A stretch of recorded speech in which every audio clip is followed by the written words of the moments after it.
ముందుగా మీరు చివరిగా ప్రసంగించిన విషయాల్లో బీసీ కులగణన విషయంలో అదేవిధంగా ఎస్సీ కేటగిరీ విషయంలో ఎన్నో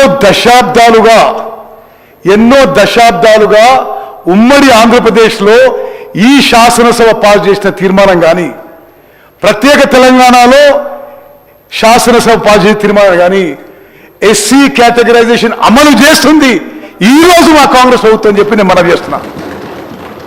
సుప్రీంకోర్టు తీర్పుకి అనుగుణంగా justice Shamim Akhtar judicial commission వేసి ఎస్సీ కేటగరైజేషన్ ఇంప్లిమెంట్ చేస్తున్న విషయం మరి ఈ ఘనత మా ముఖ్యమంత్రి గారికి మా ప్రభుత్వానికి దక్కుతుందని చెప్పి నేను మనవి చేస్తున్నా.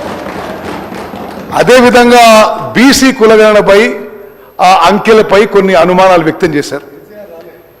చాలా స్పష్టంగా చెప్తున్నా, నేను ఆ క్యాబినెట్ సబ్ కమిటీ చైర్మన్గా తెలంగాణ చరిత్రలో కానీ ఉమ్మడి ఆంధ్రప్రదేశ్ చరిత్రలో కానీ ఇంత సైంటిఫిక్గా లాజికల్గా రాషనల్గా ఏ కులగణన జరగలేదు అని చెప్పి నేను మనం చేస్తున్నాను.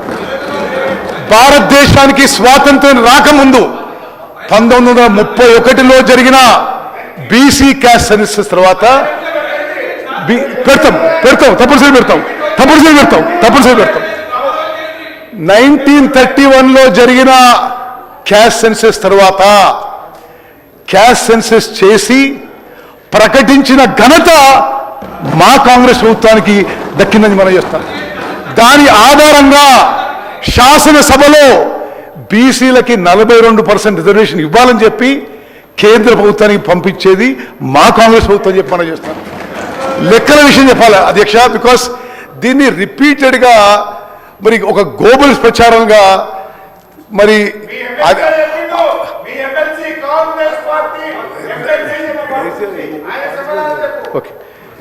అధ్యక్ష, ఈ బీసీ కులగణనపై ఒక గోబల్స్ ప్రచారం చేస్తూ రిపీటెడ్గా ఒక తప్పుడు అలిగేషన్స్ అవాస్తవాలు ప్రజల్లోకి తీసుకుపోయే ప్రయత్నం చేస్తున్నారు. స్వతంత్ర భారతదేశంలో ఏ రాష్ట్రంలో ఎక్కడ జరగని విధంగా, ఏ కేంద్ర ప్రభుత్వం ఏ రాష్ట్రంలో చేయని విధంగా మేము 104,000 మంది ప్రభుత్వ ఉద్యోగస్తులని 50 రోజుల పాటు డెడికేటెడ్గా ఈ పని మీద పెట్టి చాలా సిన్సియర్గా కమిటెడ్గా ఈ ప్రభుత్వం బీసీ కులగణన, BC caste census, social economic survey చేసిన విషయం తెలంగాణ ప్రజానీకానికి తెలియజేస్తున్నాము. మీరు సమగ్ర కుటుంబ సర్వేని చేసి అది శాసనసభలో పెట్టే ధైర్యం లేకుండా మీకు